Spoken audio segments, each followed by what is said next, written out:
Les liens hypertextes permettent de rediriger un visiteur vers un autre site internet, une autre page de votre site internet, par exemple sur un article en particulier, et vous verrez que vous pouvez même permettre au visiteur, s'il clique sur une adresse email, d'ouvrir son client de messagerie par défaut, à savoir un nouveau message, avec comme destinataire l'adresse que vous avez saisie. Je vous montre cela à l'intérieur d'un article. Ici, il s'agit d'un article pour présenter les différentes coordonnées de mon entreprise.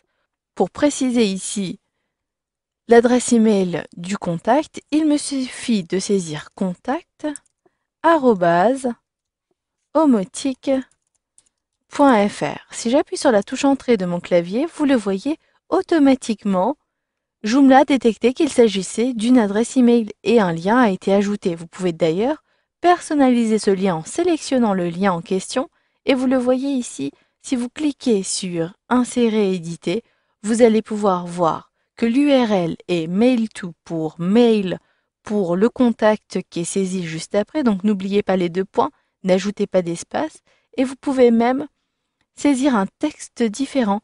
Si vous voulez saisir à la place de contact@omotic.fr nous écrire, cela sera tout à fait possible. Je saisis nous écrire.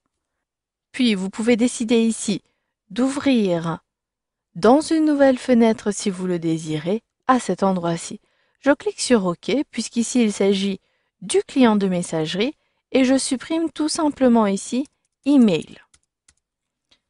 Maintenant, je désire faire la même chose pour un site internet, mais je désire garder notre blog comme cela et ajouter le lien directement à cet endroit-ci. Il me suffit donc de sélectionner Insérer et de saisir l'adresse de mon blog. Je saisis donc http://blog.omotic.com. Il s'agit bien de notre blog et là je désire ouvrir dans une nouvelle fenêtre. Cette fois-ci, je clique sur OK. Le lien a été ajouté automatiquement. Pour maintenant rediriger un lecteur vers un autre article, tel que le dossier de presse, cela est tout à fait possible. Je positionne mon curseur ici. La seule contrainte, si l'on peut dire comme cela, qu'il s'agit d'une contrainte, est que le titre va être inséré automatiquement. Vous n'allez pas pouvoir personnaliser le titre de l'article. Je clique donc sur Article, tout en bas, puis je saisis ici Dossier de presse. D'ailleurs, j'utilise ici la suggestion, je recherche, et j'ai accès au dossier de presse. Il me suffit de cliquer, et Dossier de presse apparaît bien à cet endroit-ci.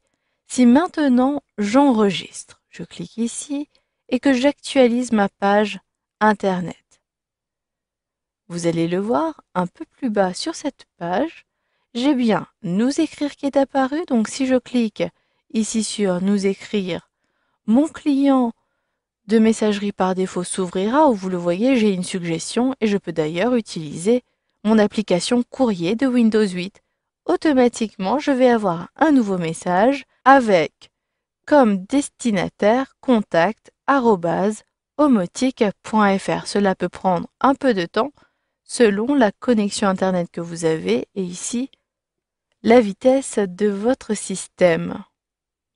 Si l'image ne s'affiche pas directement, je peux ici fermer l'application et renouveler l'expérience. Je reviens ici sur mon bureau et vous avez également la possibilité d'accéder au blog.